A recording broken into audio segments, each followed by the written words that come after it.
Hello friends, welcome back to this channel. Akshara का आपके साथ स्वागत है आप सभी का आप अपने इस चैनल में। आज है 25 अगस्त है, तो आज के जितने भी क्वेश्चंस हैं इम्पोर्टेंट, चलिए हम लोग डिस्कस कर लेते हैं। सेशन इम्पोर्टेंट है, मत करिएगा, लास्ट तक बने रहिए। चलिए सेशन को स्टार्ट करते हैं। स्टार्ट करने से पहले आज का मोटिवेशन कोट क्या है वो हम लोग देख लेते हैं। जो पानी से नहाएगा वह सिर्फ लिबास बदल सकता है, लेकिन जो पसीने से नहाएगा वह इतिहास बदल सकता है। तो बहुत ही अच्छी लाइन है, ध्यान रखिएगा कि पसीना बहता है, बहने दीजिए, स्ट्रगल करते रहिए, सक्सेस ज़रूर आपको मिलेगी। तो जो पानी से नहाता है वो सिर्फ लिबास बदलता है, और जो पसीने से नहाता है वो इतिहास बदल सकता है। तो मेहनत करते रहिए। चलिए सेशन को स्टार्ट करते हैं। और सेशन को स्टार्ट करने से पहले चैनल को लाइक कर दीजिए, शेयर कर दीजिए और सब्सक्राइब करना बिल्कुल मत भूलिए। तो चलिए देख लेते हैं पहला क्वेश्चन आज का क्या कह रहा है। हिंदुस्तान पेट्रोलियम निगम लिमिटेड HPCL ने गोबर से संपीड़ित अपने पहले बायोगैस परियोजना कहाँ शुरू की है? तो कहाँ शुरू की है? ये की है सांचौर, राजस्थान में। कहाँ की है? सांचौर, राजस्थान में। राजस्थान के जालौर के संचौर में। राजस्थान के जालौर के संचौर में ये क्या किया है, इसकी ये परियोजना स्टार्ट की गई है। तो इसमें क्या है कि जो वेस्ट है उसको वेल्थ में बदलना, मतलब किसके लिए ये किया गया है? एक मिनट चेंज करती हूँ। हरित ऊर्जा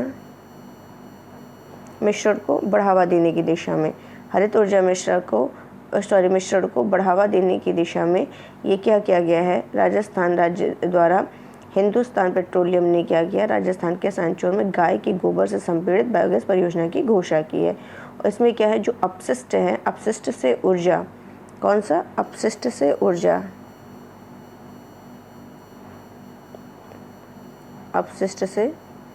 ऊर्जा। तो इस पोर्टफोलियो के तहत यह तेल प्रमुख की पहली परियोजना है, और इस संयंत्र में बायोगैस का उत्पादन करने के लिए प्रतिदिन 100 टन, इसमें क्या होगा? प्रतिदिन 100 टन गाय के गोबर का यूज़ करने का प्रस्ताव किया गया है। हर दिन 100 टन गाय के गोबर का यूज़ किया जाएगा, और जिसका यूज़ जो है मोटर वाहन ईंधन के रूप में किया जा सकता है। तो ये जो परियोजना अभी स्टार्ट की जा रही है, ये अप्रैल 2018 में, ये परियोजना अप्रैल 2018 में एक परियोजना लाई गई थी, सरकार द्वारा शुरू की गई थी। क्या थी? गोबर्धन योजना। क्या थी? गोबर्धन योजना।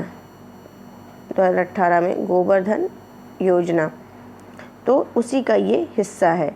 जो गोबर्धन योजना के तहत ये परियोजना विकसित की जा रही है, जो बायोडिग्रेडेबल कचरा प्रबंधन कार्यक्रम का क्या थी? हिस्सा थी, और स्वच्छता को सकारात्मक रूप से प्रभावित करने के लिए और मवेशियों तथा जैविक कचरे से धन और ऊर्जा उत्पन्न करने का ये क्या करती है? प्रयास करती है। कुछ क्वेश्चंस और रिवीजन करा रहे हैं आपको जो कि इम्पोर्टेंट है, ध्यान रखिएगा। जैसे बायो CNG पार्क, ये कहाँ स्थापित किया जाएगा? इंदौर। कहाँ पे? इंदौर, मध्य प्रदेश के इंदौर में। अगर ये पूछ ले कि ग्रीनफील्ड एथेनॉल संयंत्र कहाँ है? ग्रीनफील्ड एथेनॉल संयंत्र ये है पूर्णिया कहाँ है? बिहार में। और थर्ड क्वेश्चन ये भी ध्यान रखिएगा, बायोमास से हाइड्रोजन उत्पादन संयंत्र, तो मध्य प्रदेश के खंडवा में। तो ये चारों क्वेश्चन ध्यान रखना आपको। नेक्स्ट क्वेश्चन है, प्रतिवर्ष विश्व गुजराती भाषा दिवस कब मनाया जाता है? तो ये कब मनाया जाता है? ये मनाया जाता है 24 अगस्त को मनाया जाता है। विश्व गुजराती भाषा दिवस कब मनाया जाता है? 24 अगस्त को मनाया जाता है। तो ये हर साल 24 अगस्त को मनाया जाता है। क्यों मनाया जाता है? तो इस दिन क्या है, जो गुजरात के महान लेखक हैं, गुजरात के लेखक उनका नाम है वीर नर्मद। नर्मदा नहीं है, वीर नर्मद है। तो उनकी क्या है? जयंती है। तो इसी के उपलक्ष्य में ये विश्व गुजराती भाषा दिवस 24 अगस्त को मनाया जाता है। और इसमें क्यों इसको मनाया जाता है? क्योंकि कवि नर्मद को गुजराती भाषा का निर्माता माना जाता है। तो इसको गुजराती भाषा का कवि नर्मद को क्या माना जाता है? जनक माना जाता है, निर्माता माना जाता है। ये भी आपको ध्यान रखना है। उन्होंने ही गुजराती साहित्य को अंतर्राष्ट्रीय बनाया है। तो ये आपको ध्यान रखना है। कुछ और क्वेश्चंस का रिवीजन कराते हैं। जैसे विश्व जल सप्ताह मैंने बताया था कल या परसों की क्लास में कि 23 अगस्त से 1 सितंबर, तो ये भी आपको ध्यान रखना है। और दास व्यापार और उसके उन्मूलन के लिए स्मरण और अंतर्राष्ट्रीय दिवस कब मनाया जाता है? 23 अगस्त को मनाया जाता है। तो ये सारे आपको ध्यान रखने हैं। और इन्हीं नर्मद के द्वारा, कवि नर्मद के द्वारा जय जय गरवी गुजरात भी इन्हीं के द्वारा किया गया था। और आपको रिवीजन कराना है कोक बरोक भाषा ये कब मनाया गया? ये त्रिपुरा, कहाँ मनाया गया? त्रिपुरा में मनाया गया। त्रिपुरा की ये भाषा है। और ये इस बार कौन से नंबर का आयोजन किया गया? 44वें नंबर का आयोजन किया गया। ये भी आपको ध्यान रखना है। अब जब भाषा आया है तो भाषा से संबंधित पॉलिटी में चलते हैं और डिस्कस कर लेते हैं कि टोटल हमारे संविधान मतलब किस अनुसूची में भाषा दी गई है। तो 8वीं अनुसूची में भाषा का प्रावधान किया गया है। तो और कौन सा आर्टिकल है, किस आर्टिकल के अंतर्गत है? 343 आर्टिकल के तहत संघ की भाषा का क्या है? प्रावधान है। 343 के तहत संघ की भाषा का प्रावधान है। और ये जो 8वीं अनुसूची है, 8वीं अनुसूची में मूल रूप से वो थे केवल 14। इसमें बाद में 8 और जोड़ा जाता है। तो 8 जो और जोड़ा जाता है तब ये हो जाते हैं अभी कुल जो 8वीं अनुसूची में भाषा प्रेजेंट टाइम में वो है 22 भाषाएं। तो 14 पहले थे, यानी कि 15वां जो है वो सिंधी जोड़ा जाता है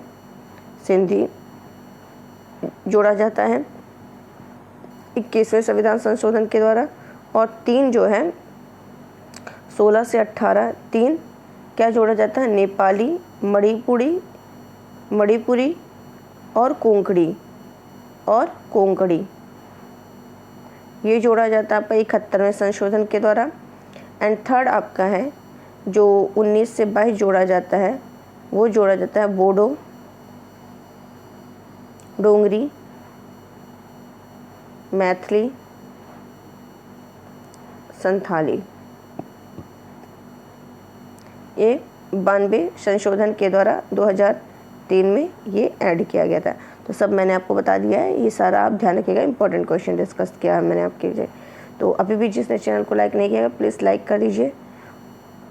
नेक्स्ट क्वेश्चन है, किस राज्य ने देश की पहली सरकारी स्वामित्व वाली ऑनलाइन टैक्सी सेवा लॉन्च की है? तो किसने स्टार्ट की है? केरल राज्य सरकार ने स्टार्ट की है। जो केरल के सीएम है पिनराई विजयन, इन्होंने ही कहाँ पर, केरल की जो राजधानी है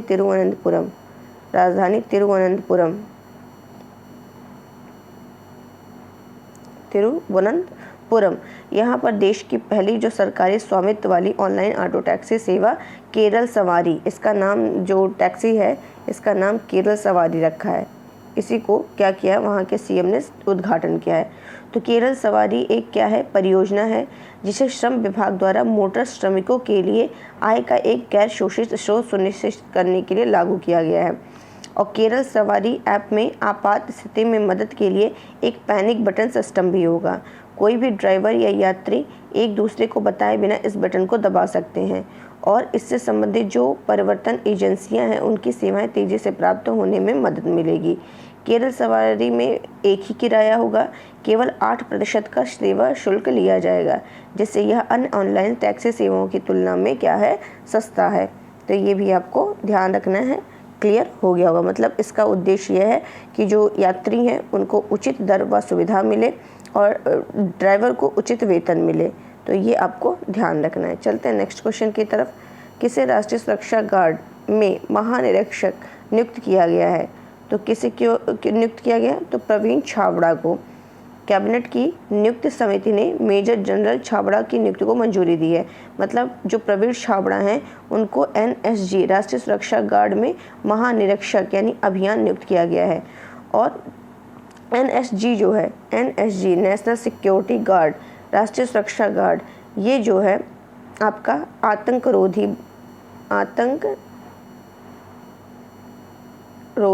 बल है। और इनका जो प्रवीण छाबड़ा है, इनका जो कार्यकाल होगा वो 2.5 साल की अवधि के लिए होगा। 2.5 साल की अवधि के लिए होगा, या अगले आदेश तक इनका होगा। तो ये भी आपको क्लियर हो गया होगा, अच्छे से उम्मीद करते हैं। चलते हैं नेक्स्ट क्वेश्चन की तरफ। किस देश ने भारत के साथ राजनयिक संबंधों की 75वें वर्षगांठ के उपलक्ष्य में डाक टिकट जारी किया है? ये भी आपका इम्पोर्टेंट क्वेश्चन है। किसने ये डाक टिकट जारी किया है 75वें वर्षगांठ पूरा होने पर? तो मिस्र ने जी। मिस्र किस देश ने भारत के साथ, मिस्र और भारत के बीच जो है 75 साल का जो राजनयिक संबंध है उसका जश्न मनाने के लिए एक स्मारक टिकट डाक टिकट जारी किया गया है, जो भारत की आज़ादी के 3 दिन बाद, जब भारत आज़ाद हुआ उसके 3 दिन बाद यानी 15 अगस्त को हुआ, तो 18 अगस्त 1947 को भारत की स्वतंत्रता की मिस्र की मान्यता के साथ स्थापित किया गया था। यानी पहला ये मिस्र ने क्या किया था, इसको मान्यता, स्वतंत्रता को मान्यता दे दिया था।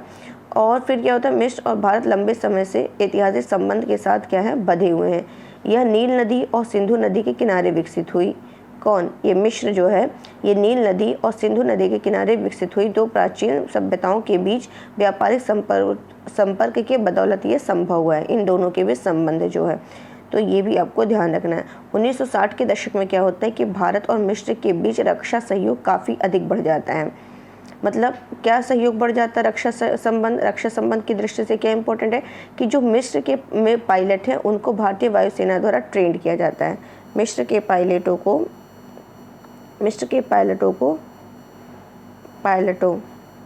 भारतीय वायुसेना द्वारा प्रशिक्षित किया जाता है।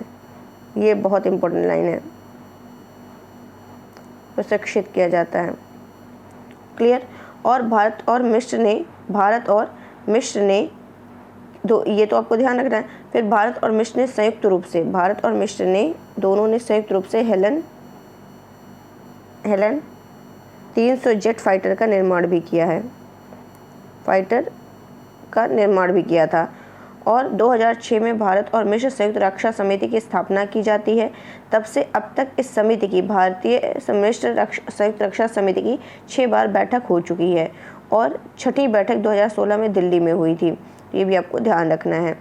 और दोनों क्या करते हैं, दोनों पक्षों के जो सैन्य प्रतिनिधि मंडल हैं ये मतलब जो अपने पेशेवर जानकारी उसका आदान प्रदान, संयुक्त प्रशिक्षण के लिए भी संबंधित देशों का क्या करते हैं, दौरा करते हैं। यहाँ पर क्या है कि भारतीय नौसेना के जहाज़ जो हैं वो और भारतीय वायुसेना के विमान भी संयुक्त प्रशिक्षण के लिए नियमित रूप से मिस्र जाते हैं। भारत और मिस्र के बीच एक एक्सरसाइज है, क्या नाम है उसका, डेजर्ट वॉरियर। तो डेजर्ट वॉरियर ये किसके बीच है, भारत और मिस्र के बीच है। ये भी आपको ध्यान रखना है। तो ये डेजर्ट वॉरियर का भी आयोजन करते हैं और यह भारतीय वायुसेना और मिस्र की वायुसेना के बीच जो आपसी समझ है उसको बढ़ाने के लिए आयोजित किया जाता है। तो उम्मीद है ये क्वेश्चन भी आपको क्लियर हो गया होगा। चलते हैं नेक्स्ट क्वेश्चन। हाल ही में किस राज्य सरकार ने देश की पहली एजुकेशन टाउनशिप परियोजना को मंजूरी दी है? तो किसने की है? ये उत्तर प्रदेश राज्य सरकार के द्वारा इसे स्टार्ट किया गया है। किसकी तर्ज पर ये परियोजना जो होगी वो अमेरिका की तर्ज पर होगी। अमेरिका के तर्ज पर ये एजुकेशन टाउनशिप विकसित की जाएगी और ये कहाँ हो रही है? यूपी में हो रही है। इसका मतलब यह प्रदेश में एक ऐसा जगह होगा, मतलब एक ऐसी जगह जहाँ पर छात्रों का सभी प्रकार की शिक्षा, विभिन्न तरह के कौशल विकास का प्रशिक्षण देने की तैयारी है। इसके लिए अमेरिका की तर्ज पर ये विकसित की जाएगी। टाउनशिप का जो फोकस होगा वो उच्च श्रेणी की शिक्षा पर रहेगा, जो देश ही नहीं बल्कि अफ्रीकी, लैटिन अमेरिकी और मध्य एशियाई देश के छात्रों को भी ये क्या करेगी, अट्रैक्ट करेगी, आकर्षित करेगी। इसी के जरिए जो नीट है, IIT है, UPSC जैसे प्रतियोगी परीक्षा की तैयारी कराई जाएगी और यहाँ पे छात्रों अध्यापकों के लिए आवास की सुविधा भी होगी। तो ये भी आपको क्लियर हो गया होगा कि किसके द्वारा, यूपी के द्वारा स्टार्ट की जा रही है, अमेरिका की तर्ज पर हो रही है और यहीं पर एक ही जगह में शिक्षण संस्थान की, यहीं पे पढ़ भी लो, शिक्षण संस्थान होगा, यहीं पे ट्रेनिंग भी दे दी जाएगी, प्रशिक्षण भी, यहीं कौशल विकास भी आपका होगा। मतलब एक ही जगह पे सब कुछ हो जाए। जैसे मॉल में होता है एक ही या एक जगह जाओ हर चीज़ आपको मिल जाता है, ऐसे ही यहाँ पर होगा। तो ये आपको ध्यान रखना है। यूपी से संबंधित कुछ और फैक्ट आपको बताते हैं। जैसे यूपी में स्कूल चलो अभियान, ये कहाँ से स्टार्ट हुआ? यूपी के श्रावस्ती से स्टार्ट हुआ था। और ब्रह्मोस विनिर्माण केंद्र ये कहाँ पर हुआ? ब्रह्मोस विनिर्माण केंद्र ये लखनऊ में स्थापित किया गया। और लखनऊ में पैरा बैडमिंटन अकादमी ये भी यहीं पर लखनऊ में स्थापित हुआ। और जेवर एयरपोर्ट ये यूपी के नोएडा में है। जेवर एयरपोर्ट नोएडा में है। नाइट सफारी अभी कल डिस्कस किया था, नाइट सफारी ये कहाँ पे, लखनऊ के कुकरेर वन क्षेत्र में सिंगापुर के तर्ज पर ये किया जा रहा है, तो ये भी आपको ध्यान रखना है। प्रधानमंत्री नरेंद्र मोदी ने कहाँ पर होमी भाभा कैंसर अस्पताल और अनुसंधान केंद्र राष्ट्र को समर्पित किया है? ये कहाँ किया है? ये किया है पंजाब के मोहाली में। कहाँ पर? नरेंद्र मोदी ने पंजाब के मोहाली के मुल्लापुर में, पंजाब के मोहाली के मुल्लापुर में होमी भाभा कैंसर हॉस्पिटल और रिसर्च सेंटर का उद्घाटन किया है। किसने? पंजाब के जो सीएम है भगवंत मान, वो भी इस समय मौजूद थे। तो ये आपको ध्यान रखना है। और ये जो हॉस्पिटल होगा देश की जो बेहतर हो रही स्वास्थ्य सुविधाओं का क्या है, प्रतिबिंब है। तो इस सेंटर से क्या होगा, पंजाब हरियाणा के साथ ही साथ हिमाचल के लोगों को भी क्या मिलेगा, लाभ मिलेगा। तो ये भी आपको ध्यान रखना है। अगर ये पूछ ले भाभा एटॉमिक रिसर्च सेंटर कहाँ है, तो वो ट्रॉम्बे में है, ये भी आपको ध्यान रखना है। नेक्स्ट 24 अगस्त 2022 को हिंदी भाषा में, स्टार बना लीजिए, हिंदी भाषा में साहित्य अकादमी युवा पुरस्कार 2022 दिए जाने की घोषणा की गई है। किसे दी गई है 2022 युवा पुरस्कार की घोषणा की गई है, किसे? तो चलिए इसको हम लोग अच्छे से डिस्कस करते हैं। तो जो साहित्य अकादमी पुरस्कार है, पहले देख लेते हैं साहित्य अकादमी की पुरस्कार की खाली बात करते हैं। तो इसकी जो स्थापना होती है वो होती है 1954 में होती है। कब होती है? 1954 में होती है। और इसका पुरस्कार कितनी श्रेणियों में दिया जाता है? 24। यह जो पुरस्कार है ये कितनी भाषाओं में दिया जाता है? 24 भाषाओं में दिया जाता है। 24 भाषाओं में साहित्य अकादमी पुरस्कार। अब आपको ये क्वेश्चन माइंड में उठना चाहिए कि जब संविधान में 22 भाषाएं हैं तो 24 भाषाएं कहाँ से आ गई? तो हाँ, 22 भाषाएं जो संविधान में वर्णित है उनमें दिया जाता है, और 2 है आपका, 2 एक्स्ट्रा है, 2 पहला हो गया अंग्रेजी और एक हो गया राजस्थानी, इन भाषाओं में भी दिया जाता है। तो ये भी आपको ध्यान रखना है। तो ये जो युवा पुरस्कार 2022 है, तो इसके बारे में भी हम लोग डिस्कस करते हैं।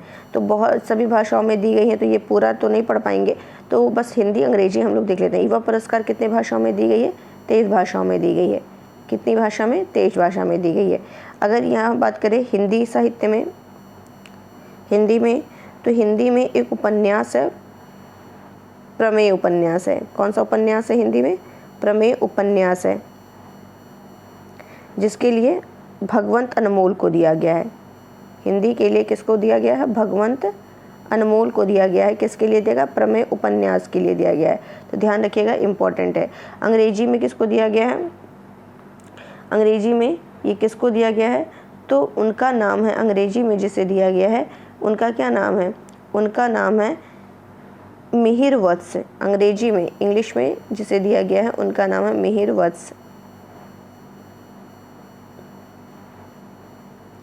मिहिर वत्स किसको दिया गया है? मिहिर वत्स को दिया गया है। तो ये भी आपको ध्यान रखना है। मिहिर वत्स को, इनकी एक यात्रा वृत्तांत है जिसका नाम है टेल्स ऑफ हजारीबाग, तो इनको दिया गया है। उर्दू भाषा में मकसूद आफाक को दिया गया है इनकी कविता के लिए, गिरियाह के लिए। संस्कृत भाषा में श्रुति कानिटकर को दिया गया है। ये भी आपको ध्यान रखना है। ये तो युवा पुरस्कार था। और बाल साहित्य पुरस्कार की भी घोषणा की गई है। बाल साहित्य पुरस्कार की भी घोषणा की गई है। तो जो बाल साहित्य पुरस्कार है ये 22 भाषा में दी गई है, ये 22 भाषा में दी गई है। और इसमें जो है बाल साहित्य में, इसमें हिंदी भाषा में जो दिया गया है, बाल साहित्य में हिंदी भाषा में जो दिया गया है वो दिया गया है क्षमा शर्मा को दिया गया है, ये ध्यान रखिएगा। और अंग्रेजी भाषा में अर्शिया सत्तार को दिया गया है। अर्शिया सत्तार जिनकी कृति है महाभारत फॉर चिल्ड्रन, तो ये आपको ध्यान रखना है।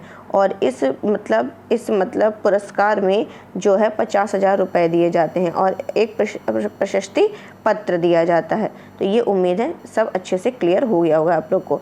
किसने नई दिल्ली टेलीविज़न लिमिटेड में 29.18% हिस्सेदारी खरीदी है? किसने खरीदी है? अडानी ग्रुप ने खरीदी है। किसने खरीदी है? अडानी ग्रुप ने। चलते हैं नेक्स्ट क्वेश्चन की तरफ। शरणार्थियों के स्वागत के प्रयास के लिए यूनेस्को शांति पुरस्कार किसे प्रदान किया गया है? तो किसे दिया गया? एंजेला मर्केल को दिया गया है, जो ये पूर्व जर्मन चांसलर हैं। पूर्व जर्मन चांसलर पूर्व जर्मन चांसलर। तो इन्हीं को शरणार्थियों का स्वागत करने के लिए इनके प्रयास के लिए 2022 के यूनेस्को शांति पुरस्कार से सम्मानित किया गया है। और ये जो सम्मान है यूनेस्को शांति पुरस्कार है, ये किसके नाम पे रखा गया है? तो जो आइवरी कोस्ट है, यहाँ के जो पूर्व राष्ट्रपति हैं, उन्हीं के नाम पर ये रखा गया है। तो ये आपको ध्यान रखना है। और आधिकारिक तौर पर फेलिक्स होफोएट बोगेन यूनेस्को शांति पुरस्कार इसको कहा जाता है। फेलिक्स होफो, मैं यहाँ लिख दे रही हूँ, आधिकारिक तौर पर इसको फेलिक्स